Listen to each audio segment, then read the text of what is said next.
Welcome to this week's Everyday Inclusion and Belonging, where we talk about literally everything under the sun as it relates to inclusion, belonging, diversity, and equity.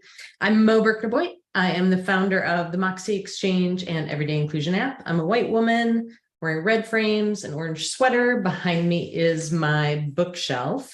I'm super excited, Alan, that you have joined us this week. I know that it took us a little bit with wild schedules over the summer, but the moment you and I connected and started talking about this work, I just appreciate, particularly given where we are in doing the work right now, your approach and some of the things that you're going to share. So, Alan, please introduce yourself, and we'll dig right in. Thank you. First of all, thank you for having me, Mo. I'm glad to be here. And as she said, my name is Alan Sutton. I am the Executive Director for Social Justice Education and Outreach at Washington State University. And so just glad to be here and looking forward to a great conversation. So how'd you get into this work? I think it's always interesting, people's journey and how they ended up in the seat that they're in. Yeah, it was kind of an accident. I have to admit, I began my career at Texas Tech University, where I was working in housing. And that was around the time we started getting kind of this early push around DEI. And so our director of housing was like, hey, we need to create a committee around DEI to figure out how we can incorporate this into our housing plans and how we train our RAs and how we deal with our communities within the residence halls. And my supervisor was like, hey, I think you'd be good at that. And so I was just kind of tapped to do that. I'd never really done that work before. And so from that point, working on the committee, I just kind of naturally spawned into doing the work, full time. And so my next position was actually working in a diversity office at Texas Tech University, actually building an office from the ground up with a director, Sophia Rodriguez. And so it just kind of started as being tapped on the shoulder to do some extra work, and it turned into a lifelong passion for me. Isn't that, and I feel like for so many people, that's the case. Yeah. And I'll say it wasn't until I started doing it that I realized how much I'd missed it, like in my higher education career, and how many times I kind of fell through the cracks because there was not a very good DEI plan in place. Right. And that's why I really started leaning into it, because I saw how positive it could be when it's applied in the correct way to different communities. Isn't that the truth, right? When you can see on your own, like the things that have happened in your own life, and how it could have been different. And then how can you make that different for the people coming behind? So you mentioned Texas Tech. You're now at Washington State. We've both lived and worked in different parts of the country, and I would love to hear your thoughts on what have you found to be different about doing this work regionally? I found it's been a very interesting transition. And, as I said, I started my career at Texas Tech, but I was born and raised in Mississippi.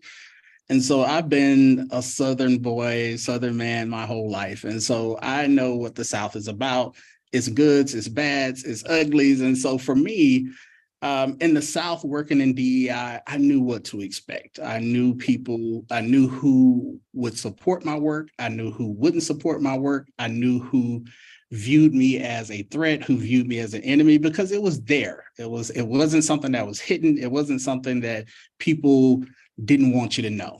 They wanted you to know they didn't think your work was worth doing. They wanted you to know they probably didn't think you were worth anything. And so it was one of those things where in the South, I knew exactly where I stood. And it kind of made my work a little easier in that I knew there were certain populations that would not be receptive, no matter how much I reached out, no matter how much I extended my hand, I wouldn't break through. But I knew there was this middle ground where there were people that I could reach that were on the fence. And so those lines were very bright red. So I knew exactly those populations and those communities that I could target and I can talk to. Up in the Pacific Northwest, it's a little bit different. And it's different because there's a politeness behind the isms that kind of permeate society here, in that Stop, say that again. I want you to say that again. yeah, I mean, it's kind of a polite racism. I like to call it racism light, in that they feel like because they're not vocally against what you're saying or publicly against what you're doing, then they're not technically being racist or leaning into those isms. And so it's really hard to know who you're really talking to. Is it someone who really believes in the work that you're doing and really believes in the terms and terminologies? Or is it someone that's saying all the right things because they want to appear that they believe those things? And the things that I have found here is that I don't really know who my teammates are, in a way, and not so much the people who work with me, but those people who really believe in the work that we're doing. I've had people come up and say, man, you're doing wonderful work. I love what you're doing. I love how you talk about it.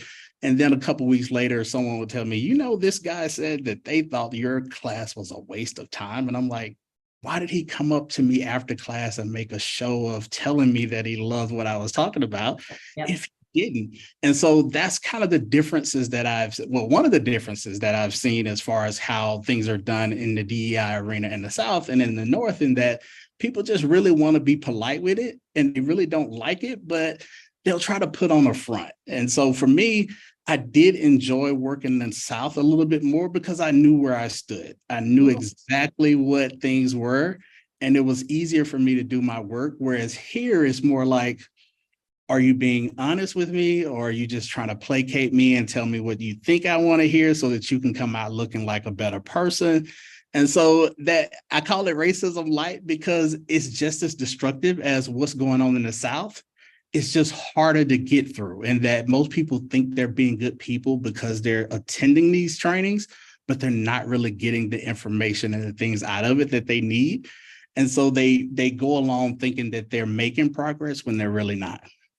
Well, and there's so much to unpack there, Alan. And that was my experience as well. I didn't have to guess when I lived in Georgia. People would tell me, right? They would tell me all kinds of things, and they would tell me all kinds of things. They would certainly tell me things as a white woman. Right. Right. Right. So I knew whether it was homophobia or racism or you name it. And I actually loved, like you, I loved that clarity. And I think one of the things that I want to make sure that we do unpack is what you said right at the end there. There are just as many racists, homophobes, ableists, all the isms in every part of the country. I think sometimes we tend to think, oh, the South, it's loaded with racists, way more than the North or the Northeast, or not true. Right. That's everywhere. You just know in the South. And so I think that piece of it, and I appreciate what you were saying, that the work can actually be harder in regions. And right now, obviously, we're talking about the US. So think about this globally as well, where it's not as socially accepted to just be out with it. And so it does make the work harder.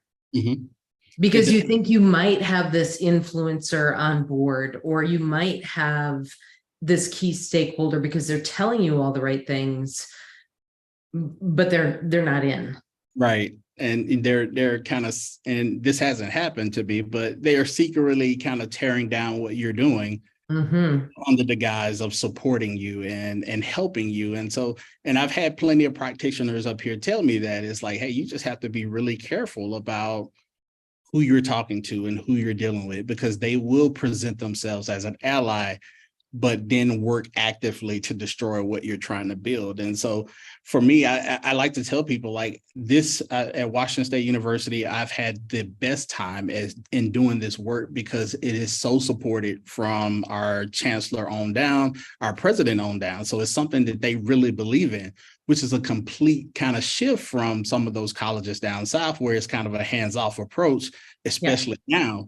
But also there's that mixture, like I said, of not really knowing, who is genuinely for those things. So it's kind of a mixed bag a little bit, where you have that institutional support that you want and you've craved, But then it's that community trying to figure out who's really for it and who's really not, and who's just kind of doing it to say, hey, I'm a good progressive. I'm a great ally. Good progressive. I'm taking all of these courses. And so it's this performative type thing that you see a lot up here. And that they can list all the courses that they've taken and all the trainings that they've taken and can even quote some of the things that you're saying, but their actions aren't lining up with those trainings. And it's really like, so are you taking these trainings to really change your perspective on things and help you to understand these different communities? Or are you really taking them kind of for clout, where you just want to tell people that you're taking these courses and you can seem like you're being someone who's socially conscious and plugged in, but you really aren't? Mm-hmm. Well, and I think that leads me, when you and I chatted before, Ellen, we talked about taking the approach of calling people in, and that there are different, and I'm all about it, right? There are different people doing the work that their approach and what they're doing is calling people out. And I think that we have, depending on what you're trying to accomplish, depending on where you are, there's so much work to be done. I actually think the call out is appropriate, right? And for some people, that is what they do. That's not the approach that we take. That's not the approach that you take. And I talk to me, because even when you're talking about things like systems of privilege, you take the call in approach. And how do you do that? And how do you do that effectively? To be honest, well, it really varies, and it depends on the person, because what I try to do before I start each training is to ask people to lay aside their political thoughts. Because most of the time people come in and they come in with those thoughts from their social media bubble. Everybody, you're on Twitter, Facebook, Instagram, Snapchat, whatever it may be. When you follow certain people, they put you in the algorithm and they send more people who think like that. And so you begin to think this is exactly how the world is. And so if you're anti-DEI, more than likely you're hearing bits and pieces, but you're not hearing the whole thing. So you're hearing those 30-second talking points that politicians love to use. And I talk about language a little bit, and we probably get into that a little bit later. But all that to say is that when I talk to people, I always ask them to lay aside those political thoughts and just listen to what I'm saying, because oftentimes they're only getting half the story. So we're calling people out because they're not really understanding what these concepts are, then we're pushing them further away. And an example for me is someone who is naturally not understanding of what white privilege means. A lot of times that when I say the word white privilege, a lot of white people will immediately kind of clutch themselves, because they're thinking in the terms of, oh, you're talking about me. And so I have to break it down and talk about why this isn't about you personally. It's about a system that benefits you. And so we talk about how privilege isn't just about white people. There's privilege all throughout this country. There's Christian privilege, because all of the holidays for Christians are built into our work schedule. There's right-handed privilege. So I talk about all of those things. And the way I do that, it allows people to see beneath those talking points. And so that often helps. But if I call out every person, or if I slap every person on the wrist that gets it wrong, then I'm not able to draw them in to hear the message that I need them to hear. Now, after I've talked to people, and if I can see someone is discussing or chatting or talking in good faith, and they're really trying to understand the concept, and I feel like calling that person in is different. It's about having the conversation, walking them through those ideas, trying to get them to understand where you're coming from.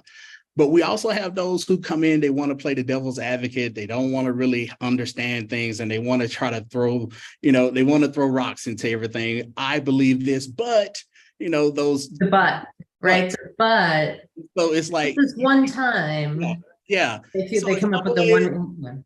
It's always that but. And so it's like, well, those are the type of people. And I think you need both. You need people who can call people out, and you need people who can call people in. My natural inclination is to call people in, mainly because I understand the importance of this work. And so I really feel like it's important to me to be able to continue to push this level out where people understand what I'm saying. And, you know, if you want to take it or if you want to listen, that's great. But I'm very rarely a person that's going to call someone out unless you're blatantly being racist or homophobic or sexist. For me, I think the work of DEI is about respect. It's about empathy. It's about valuing another person's opinion. I always tell people, I don't want you to change your values. I'm not here to change your values. I'm here to get you to understand how to work across your values, how to connect with differences. So even if your religion is telling you one thing, that doesn't negate you being a ally for someone who may believe something completely different.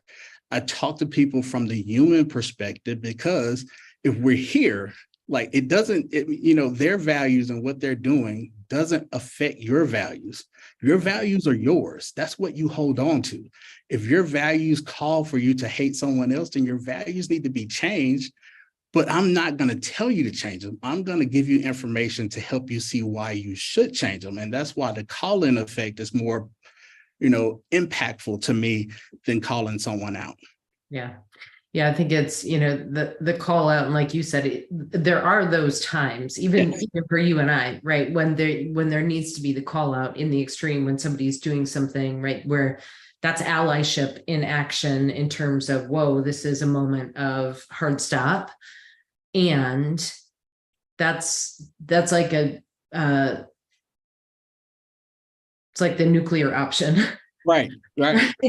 Versus the State Department option, right, which is long-term for peace, right? We're long-term for diversity, equity, inclusion, and belonging, and that's a call in. So you referenced this earlier, and I think one of the things, particularly right now, that we know that language is so powerful. And I loved a conversation that you and I had where you were talking about how the language of DEIB has actually been used against us. Right. Say more about that. Well, I like to tell people all the time, it's like the English language is unique in that it's always open for interpretation. And what that means is that just because I'm saying something or the same word doesn't mean that when you're saying that word, you mean the same thing that I'm saying. And so what we see nowadays in politics, because our attention spans are so short, people have to boil down things to a 30-second, 20-second blurb. And what happens is you leave out the details, you leave out little things that really kind of build that term or that terminology. Diversity for us, when we think about diversity, we're thinking, hey, we want to create a diversity definition that fits our institution, our organization, our business. So you have all of these different definitions that is absolutely something we should have, because diversity is different depending on where you are and what community you reside in. And so for us, it makes sense to do it that way. But when you're talking to, status quo citizen on the street, and you ask them, or even if you get a bunch of DEI practitioners in the room and you say, give me a definition for diversity, you're going to get, probably if you have 30 people in the room, you're going to get 30 different answers. And that doesn't mean those answers are wrong. It just means that's what diversity means to us in the context of where we work, where we live, and where we play. So when you're talking to a person that's not an academic or someone who is not DEI savvy, and you're just trying to talk to them about those principles, and I'm trying to give them a definition, then they're going to lean into that definition. But then if they talk to another practitioner that gives them another definition, then they're wondering, why are these definitions different? And so what bad actors have done is they have taken the ambiguity that we use as kind of explaining our community. They've taken that ambiguity and packed it with very dangerous and toxic words. So now when someone says DEI, it's automatically connected to critical race theory. And then critical race theory is connected to saying that all white people are inherently racist, even though all those things aren't really what we're talking about when we're talking about DEI, and critical race theory doesn't say that. But what happens is we use academic terms.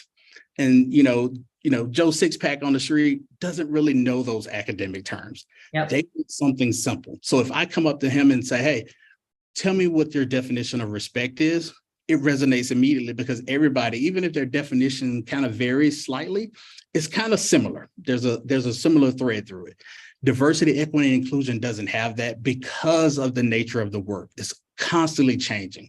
And so bad actors have used that language against us because they're saying, see, they don't even have a definition, and we can plug in what we think and amplify that to our viewers and our people and get them to believe that's what this is. And we can't properly combat that because we do have multiple definitions and everybody has their own way of doing things. And so it's really hard for us to counteract that in the media the way they have, because they've really boiled it down to a couple of words.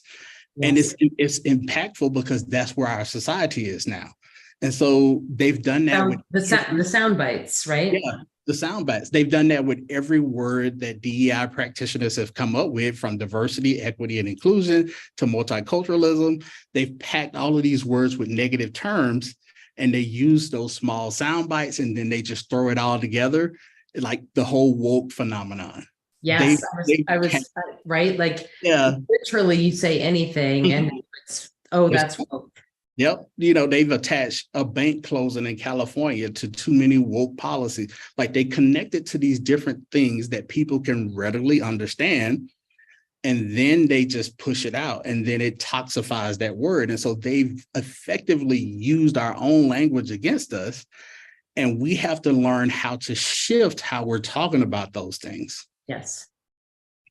It's interesting, an extreme case of this, and it ties a little bit in with, the person wanting to seem to be doing a work. And right. I was in conversation with somebody, and he was telling a story about some teenagers that were behaving badly, white teenagers that were behaving badly. And he said, we've done this to ourselves. It's the whole woke thing. Right. And I was like, time out. What do you mean? Right. And so then I had to have this conversation with him about the difference between entitlement, which is right. different than being woke. Right. But that term, and so I just thought, oh, wow, we got a lot of work to do. And I tell people all the time, it's like, and people kind of look at me funny when I say, you know what? You have to respect them for how they have effectively been able to block everything we're trying to do. Absolutely. Simple right? things like that, where now, they're actively, attacking schools and books and classes, and they're doing it under the guise of being woke. And most people couldn't even tell you a definition. They had a young lady who wrote a whole book about how woke is bad, and she couldn't even give you a definition of the word woke, and she wrote a book about it. Right. And so it's really, that's what I try to tell people, is that we're losing the battle of sound bites being overly academic and focusing so much on academic terms, or focusing so much on kind of figuring out how we can quantify or write different things to make it sound good in an academic arena, but we're losing the battle with the people. Yeah. So I tell people all the time that I'm kind of gradually shifting from using language like diversity, equity, inclusion to starting to use language like respect, empathy, and value, because all those words, whether you like them or not, they have a common thread. And people understand them and they respect them. So and they understand that they want that for themselves. Exactly. Right. So, do you want to be respected? Do you want? Yeah.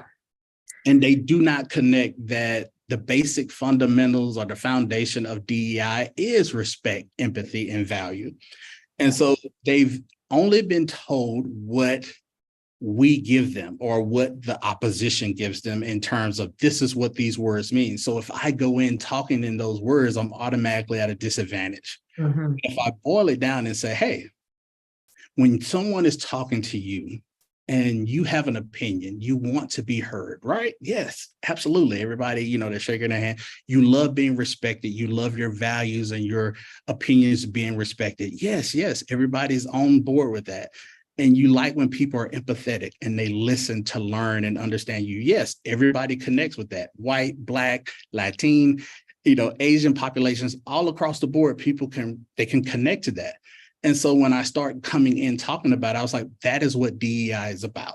I said, I know you've heard all these academic terms, and you've heard all these big things like privilege and this, but if you boil it down to the basics, it's about having respect for your fellow person, your fellow humans. It's about valuing their opinions, whether you like them or not. And it's about showing empathy to them when they tell you how they're feeling and what they're going through. And when you talk about it from those aspects, people can readily resonate with that because they can see themselves in that. DEI has been so toxified as the words are that a lot of people automatically shut down as soon as they hear it. And they're automatically already in their head coming up with talking points on why what you're saying doesn't apply to them. And so you have to shift that language, and we have to shift it as a field if we want to combat what's going on right now. Yeah.